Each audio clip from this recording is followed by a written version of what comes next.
வணக்கம். இணைந்திருப்பது இலங்கை முதற்தர செய்தி வழங்குகிற நியூஸ் ஃபர்ஸ்டின் மதிய நேர பிரதான செய்தி அறிக்கையுடன் கொழும்பில் அமைந்துள்ள நியூஸ் ஃபர்ஸ்டின் பிரதான கலையகத்திலிருந்து உங்களை சந்திக்கும் நான் ஜூலியன் சுஜன். அமெரிக்கா, ஐரோப்பா, மத்திய கிழக்கென சர்வதேசத்தின் பல பாகங்களிலும் இருந்து சக்தி குளோபலோடாக இணைந்திருக்கும் உங்களை சந்திப்பதில் மிகுந்த மகிழ்ச்சி. விரிவான செய்திகளுக்கு செல்லும் முன்னர் முதலில் அவதானம் தலைப்புச் செய்திகள். பம்பலப்பிட்டிய வர்த்தகரின் கொலை விசாரணை, கொழும்பு குற்றத்தடுப்பு பிரிவினரிடம் கையளிப்பு. தேர்தல் சட்டங்களை மீறுவோரை நேரடியாகவே தேர்தல் உத்தியோகஸ்தர்கள் கைது செய்து நீதிமன்றத்தில் ஆஜர்படுத்தும் வகையிலான புதிய சட்டத்தை தயாரிப்பதற்கு தேர்தல்கள் ஆணைக்குழு தீர்மானம். இத்தாலியில் ஏற்பட்ட நில அதிர்வில் சிக்கி உயிரிழந்தோரின் எண்ணிக்கை 247 அதிகரிப்பு.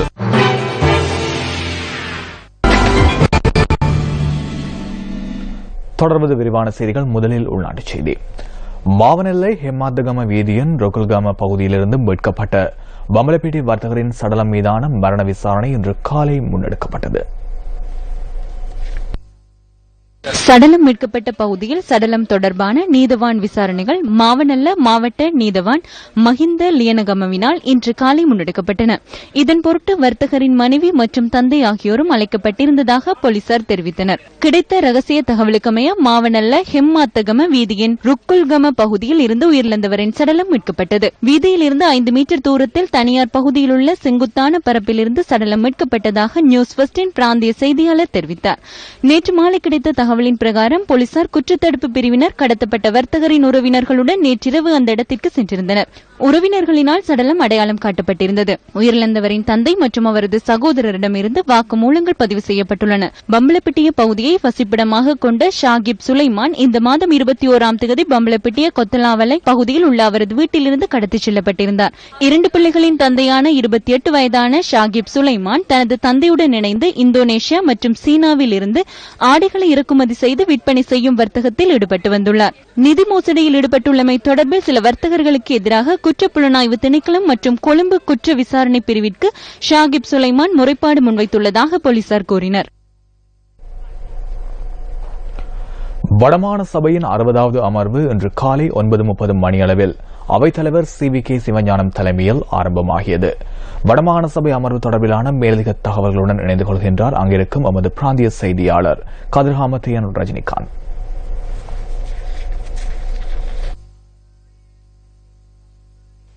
வடமாகாண சபையினுடைய 60வது அமர்வு இன்று காலை 9:30 மணியளவிலே கைதடியில் உள்ள பேரவைச் செயலகத்திலே அவைத்தலைவர் CVK சிவஞானம் தலைமையிலே ஆரம்பமாகி நடைபெற்றுக் கொண்டிருக்கிறது. இன்று காலையிலே முதலிலே பொது முக்கியத்துவம் வாய்ந்த பிரேரணை ஒன்றை கொண்டு வந்து உரையாற்றினார் ஆளுங்கட்சி உறுப்பினர் கானா சர்வேஸ்வரன். அதன் பொழுது அவர் எந்த ஒரு நாடோ மனிதனோ பிறரிடம் கையேந்துகின்ற பொழுது அந்த நாடு இஸ்ரத்தன்மையை இழக்கும். 135 கோடி மக்களை கொண்ட சீனாவும் 120 கோடி மக்களை கொண்ட இந்தியாவும் மக்களுக்கு தேவையான உணவை உற்பத்தி செய்வதால் தான் வல்லரசாக திகழ்கின்றன எனவும் குறிப்பிட்டிருந்தார். அதனைத் தொடர்ந்து கருத்து தெரிவித்த பிரதி அவைத்தலைவர் அண்டனி ஜெகநாதன், பலவீனம் எங்களிடம் இருக்கிறது, அவர்கள் பலமாக இருக்கிறார்கள், நல்லாட்சி என்று சொல்லுகிறார்கள், ஆனால் முல்லைத்தீவில் இன்னும் ஒரு இடம் கூட விடுவிக்கப்படவில்லை. முல்லைத்தீவை பற்றி நான் பேசினால் பிரதேசவாதம் பேசுகிறேன் என்று கூறுகிறார்கள். அதனைத் தொடர்ந்து கருத்து தெரிவித்த ஆளுங்கட்சி உறுப்பினர் MP சிவாஜிலிங்கம், இங்கு விவசாயிகள் மீனவர்களுக்கு வழிகாட்டல் நெறிப்படுத்தல்கள் இல்லை. இந்தியாவில் இவை இருக்கின்றன, இங்கு அப்படி இல்லை. வேண்டுமென்றால் தென்பகுதி மீனவர்களுக்கு கடற்படை இராணுவம் எங்கு மீன்கள் அதிகமாக இருக்கின்றன என்று சொல்லுவார்கள், அவர்களும் இங்கிருந்து அள்ளிக்கொண்டு சென்று விடுவார்கள். அதனைத் தொடர்ந்து கருத்து தெரிவித்த எதிர்கட்சி உறுப்பினர் ஜவாஹிர், எல்லா வளங்களும் உள்ள எமது முல்லைத்தீவு மாவட்டம் ஏன் உணவுக்காக பிறரிடம் கையேந்த வேண்டும்? எங்களுடைய பிரச்சனைகளை பாராளுமன்றத்தில் எதிர்கட்சியாக உள்ளவர்கள் கூட பேசுவதில்லை என்பதனை இதன் பொழுது குறிப்பிட்டிருந்தார். வடமாகாண சபை அமர்வுகள் தொடர்ந்து இடம்பெற்றுக் கொண்டு வருகின்றன.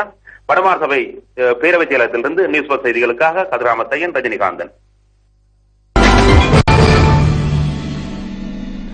தேர்தல் சட்டங்களை மீறுவோரை நேரடியாகவே தேர்தல் உத்தியோகஸ்தர்கள் கைது செய்து நீதிமன்றத்தில் ஆஜர்படுத்தும் வகையிலான புதிய சட்டத்தை தயாரிப்பதற்கு தேர்தல்கள் ஆணைக்குழு தீர்மானம் மேற்கொண்டுள்ளது.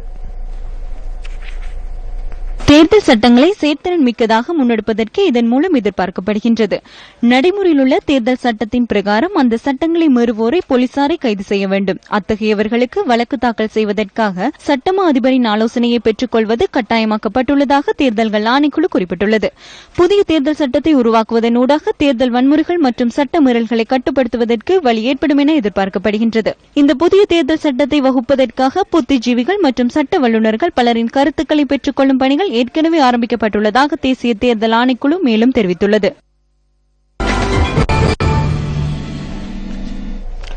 கிழக்கு மாகாணத்தில் உள்ள பட்டதாரிகளின் நியமன வயதிலேயே 35 45 உயர்த்துவதற்குரிய பிரேரணை கிழக்கு மாகாண சபையில் ஏகமனதாக நிறைவேற்றப்பட்டுள்ளது.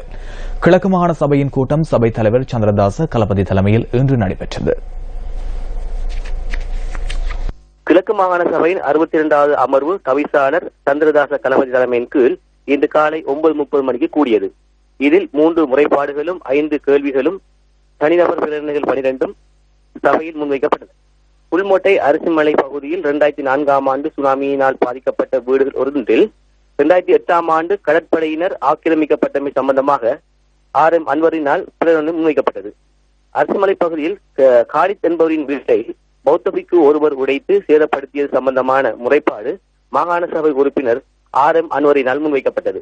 இதனை அடுத்து அவசர பிரேரணை துரை ரத்னசிங்கம் கொண்டு வந்திருந்தார். பட்டதாரிகளின் வயதெல்லையை 40 தொடக்கம் 45 அதிகரிக்க வேண்டும் என்ற பிரேரணை இவர் கொண்டு வந்திருந்தார். முதலமைச்சர் இவ்விடயம் சம்பந்தமாக கௌரவ ஆளுநருக்கு அனுப்பியும் இதுவரை அதற்கான தீர்வு கிடைக்கப்பெறவில்லை என தெரிவித்தார். பட்டதாரிகளின் வயதெல்லை 40 50 வைத்திருப்பது சம்பந்தமாகவும் 5 வருடங்களுக்கு மட்டும் இதனை கிழக்கு மாகாண சபைக்குள் நடைமுறைப்படுத்தல் என்ற விடயத்தையும் முன்வைத்திருந்தார். நியூஸ் செய்திகளுக்காக கிழக்கு மாகாண வளாகத்தில் இருந்து ஹயாத் முகமது அலால்தீன். இதோ நியூஸ் ஃபர்ஸ்ட் திரையில் தோன்றும் அரிய வாய்ப்பு. நியூஸ் ஃபர்ஸ்ட் யாழ் நல்லூரான் நந்தவனம். இதுவரை தெரிவு செய்யப்பட்டோர் 2011ஆம் ஆண்டில் யாழ் சங்கானையை சேர்ந்த பாலசிங்கம் விஷ்ணு, 2013ஆம் ஆண்டில் யாழ் நாவட்குழியைச் சேர்ந்த மகாலிங்கம் தனரூபன், 2014ஆம் ஆண்டில் கிளிநொச்சியைச் சேர்ந்த ஜெயஸ்ரீ ஹம்சிகா, யாழ்ப்பாணத்தைச் சேர்ந்த என் கௌதமி, அம்பாறையைச் சேர்ந்த குமாரலிங்கம் சாம்பவி, 2015ஆம் ஆண்டில் யாழ் வண்ணார்பண்ணையில் வசிக்கும் லதாஜினி மனோகரலிங்கம். 2016 யார் அந்த திறமைசாலி? நீங்கள் ஆற்றலும் ஆர்வமும் உள்ளவரா? செய்தி வாசிப்பாளராக மிளிர்வதற்கான அரிய வாய்ப்பு. நியூஸ் ஃபர்ஸ்ட் குரல் தேர்வு மற்றும் திரை பரீட்சை. இலக்கம் 710 பருத்தித்துறை வீதி நல்லூரில் அமைந்துள்ள நியூஸ் ஃபர்ஸ்ட் நல்லூரான் நந்தவனத்தில் எதிர்வரும் 29ஆம் திகதி முதல் 31ஆம் திகதி வரை காலை 9 மணியிலிருந்து மாலை 5 மணி வரை உங்கள் திறமைக்கோர் அங்கீகாரம். நாட்டின் 2 மாவட்டங்களில் இடம்பெற்ற வாகன விபத்துகளில் 4 காயமடைந்துள்ளனர். பலாங்கொட வேவலவத்த சந்தையில் தியவெல்ல பிரதேசத்தில் இடம்பெற்ற வாகன விபத்தில் 2 காயமடைந்துள்ளனர். முச்சக்கர வண்டி ஒன்று வீதியை விட்டு விலகி 200 அடி பள்ளத்தில் வீழ்ந்தே இந்த விபத்து இடம்பெற்றுள்ளதாக போலீசார் தெரிவித்துள்ளனர். விபத்தில் காயமடைந்தவர்கள் பலாங்கொடை ஆதார வைத்தியசாலையில் அனுமதிக்கப்பட்டுள்ளதுடன் அதில் ஒருவரின் நிலை கவலைக்கிடமாக உள்ளதாக வைத்தியசாலை வட்டாரங்கள் தெரிவிக்கின்றன. சம்பவத்தில் வேவலவத்த அலுப்பொல்ல பிரதேசத்தை சேர்ந்தவர்களை காயமடைந்துள்ளனர். விபத்து தொடர்பில் வேவலவத்த போலீசார் மேலதிக விசாரணைகளை மேற்கொண்டு வருகின்றனர். அனுராதபுரம் அபேகிரி விகாரை வீதியில் இடம்பெற்ற விபத்தில் இத்தாலி நாட்டை சேர்ந்த தம்பதியினர் காயமடைந்துள்ளனர். இந்த விபத்து 2 தினங்களுக்கு முன்னர் இடம்பெற்றிருந்தது. யாத்திரைகளை ஏற்றி பயணித்த பஸ் ஒன்றும் மோட்டார் சைக்கிள் ஒன்றும் நேருக்கு நேர் மோதி விபத்துக்குள்ளானதில் இத்தாலி நாட்டை சேர்ந்த தம்பதியினர் காயமடைந்துள்ளனர். காயமடைந்தவர்கள் அனுராதபுரம் போதனா வைத்தியசாலையில் அனுமதிக்கப்பட்டுள்ளதுடன் விபத்துடன் தொடர்புடைய பஸ்ஸின் சாரதி போலீசாரால் கைது செய்யப்பட்டுள்ளார். இதேவேளை கொழும்பு கொரோனாகல் வீதியின் வரக்காப்பொல்ல தொல்கிரிய பகுதியில் இடம்பெற்ற வாகன விபத்தில் 20 பேர் காயமடைந்துள்ளனர். இன்று காலை 6:30 மணியளவில் இந்த விபத்து சம்பவித்தது. நிறுத்தி வைக்கப்பட்டிருந்த பஸ் ஒன்றுடன் மற்றும் ஒரு பயணிகள் பஸ் மோதியதில் இந்த விபத்து சம்பவித்துள்ளதாக அங்கிருக்கும் எமது பிராந்திய செய்தியாளர் தெரிவித்தார். விபத்தில் காயமடைந்தவர்கள் வரக்காப்பொல ஆதார வைத்தியசாலையில் அனுமதிக்கப்பட்டு சிகிச்சை பெற்று வருவதுடன் இவர்களில் 2 கேகாலை பிரதான வைத்தியசாலைக்கு மாற்றப்பட்டுள்ளதாக போலீசார் தெரிவிக்கின்றனர். பஸ்ஸின் வேகத்தை கட்டுப்படுத்த தவறிய சாரதி நிறுத்தி வைத்திருந்த பஸ்ஸுடன் மோதியதில் விபத்து சம்பவித்துள்ளதாக போலீசார் தெரிவித்தனர். சூரியவேவ பகுதியில் நேற்று ஆர்ப்பாட்டம் ஒன்று முன்னெடுக்கப்பட்டிருந்தது. தெற்கு அதிவேக வீதியின் நிர்மாண பணிகளின் போது சொந்த காணிகளை இழந்த விவசாயிகள் இந்த போராட்டத்தை முன்னெடுத்துள்ளனர். சூரியவெவ, அண்டாரவெவ மற்றும் நமதகஸ்வெவ உட்பட 5 கிராமங்களை சேர்ந்த விவசாயிகள் இந்த ஆர்ப்பாட்டத்தை முன்னெடுத்துள்ளனர். மாத்தரை தொடக்கம் மாத்தலை வரையான அதிவேக வீதி நிர்மாணத்தின் போது சேதமடைந்த மற்றும் சுவீகரிக்கப்பட்ட தமது உடைமைகளுக்கு இழப்பீடுகள் வழங்கப்படவில்லை எனவும் விவசாயிகள் சுட்டிக்காட்டியுள்ளனர். இந்த போராட்டத்தால் சூரியவெவ அம்மாந்தோட்டை பிரதான வீதி மற்றும் சூரியவெவ பதலாங்கல வீதிகளில் போக்குவரத்து நெரிசலும் ஏற்பட்டிருந்தது. குறித்த பகுதிக்கு வருகை தந்த சூரியவெவ பிரதேச செயலாளர் இந்த பிரச்சினைக்கு உரிய தீர்வினை பெற்றுத் தருவதாக வழங்கிய வாக்குறுதியை அடுத்து ஆர்ப்பாட்டக்காரர்கள் அங்கிருந்து கலைந்து சென்றுள்ளனர். நலம் தரும் நல்லை கந்தனின் வருடாந்த மகோத்சவ பெருவிழாவை முன்னிட்டு நியூஸ் ஃபர்ஸ்ட் நல்லூரா நந்தவனம் செய்தித்துறையில் ஆர்வமுள்ள இளைஞர் யுவதிகளுக்கு களம் அமைத்துக் கொடுக்கும் திரை பரீட்சை மற்றும் குரல் தேர்வு. அரிதான நியூஸ் ஃபர்ஸ்ட் கலையகத்தில் செய்தி வாசிப்பாளரின் இருக்கையில் அமர்ந்து நிலப்படம் எடுப்பதற்கான சந்தர்ப்பம். இலக்கம் 710 பருத்தித்துறை வீதி, நல்லூரில் அமைந்துள்ள நியூஸ் ஃபர்ஸ்ட் நல்லூரா நந்தவனத்தில் எதிர்வரும் 29ஆம் தேதி முதல் 31ஆம் தேதி வரை காலை 9 மணியிலிருந்து மாலை 5 மணி வரை. தன்னை துரத்திய திமிங்கலங்களிடமிருந்து தப்புவதற்காக படகொன்றில் ஏறிய கடல் சிங்கம் உயிர் பிழைக்கும் காட்சி இணையதளங்களில் மிக வேகமாக பரவி வருகின்றது. இது தொடர்பான காட்சியுடன் நியூஸ் ஃபர்ஸ்டின் இன்றைய தினத்திற்கான மதிய நேர பிரதான செய்தி அறிக்கை நிறைவுக்கு வருகின்றது.